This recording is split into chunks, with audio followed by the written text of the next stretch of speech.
بچوں، آج جو کہانی ہم پڑھنے جا رہے ہیں اس کا نام ہے قلم تمہاری تلوار اور کتاب تمہاری ڈھال ہوگی۔ پیارے بچوں، ایک دفعہ کا ذکر ہے، 3 دوست جن کے نام معاذ، سلار اور سالم تھے، آپس میں بہت ہی گہرے دوست تھے۔ جیسے ہی انہیں گرمیوں کی چھٹیاں ہوئیں، انہوں نے پہاڑی اور ٹھنڈے مقام کی سیر کا فیصلہ کیا۔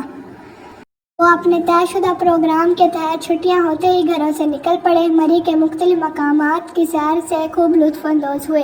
انہوں نے ایک پہاڑ کی چوٹی پر اپنا خیمہ لگایا ہوا تھا۔ ایک رات انہیں زلزلہ سا محسوس ہوا۔ وہ باہر نکلتے ہیں تو دیکھتے ہیں کہ گلیشیئر کا ایک ٹکڑا نیچے کی طرف گر رہا تھا۔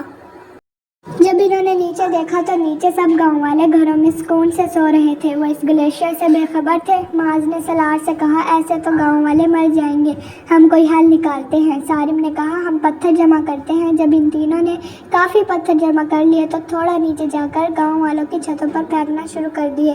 اس سے سب گاؤں والے اپنے گھروں سے باہر نکلے تو انہوں نے گلیشیئر کو گرتے دیکھا تو سب اپنے گھر خالی کر کے نیچے وادی میں چلے گئے۔ اب تینوں دوست بہت خوش تھے، انہوں نے گاؤں والوں کو بچا لیا تھا۔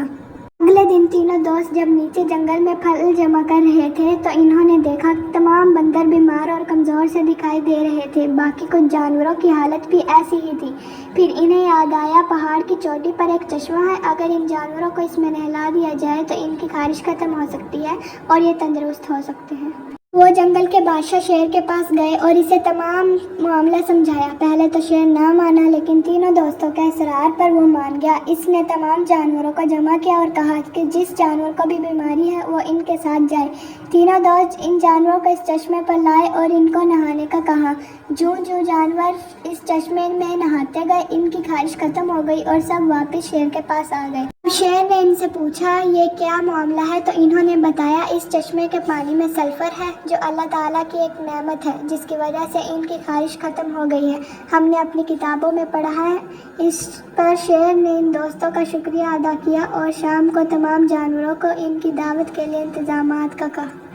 شام کو دعوت پر جب سب جانور جمع ہوئے تو شیر نے جانوروں کو بتایا، پہلے انسان بھی جنگلوں اور غاروں میں رہتا تھا، پھر انسان نے علم حاصل کیا اور ترقی کر لی۔ آج سے سب جانوروں کے لیے ہم بھی قاعدے، پینسلیں اور کتابیں منگوائیں گے تاکہ تمام جانور تعلیم حاصل کر سکیں۔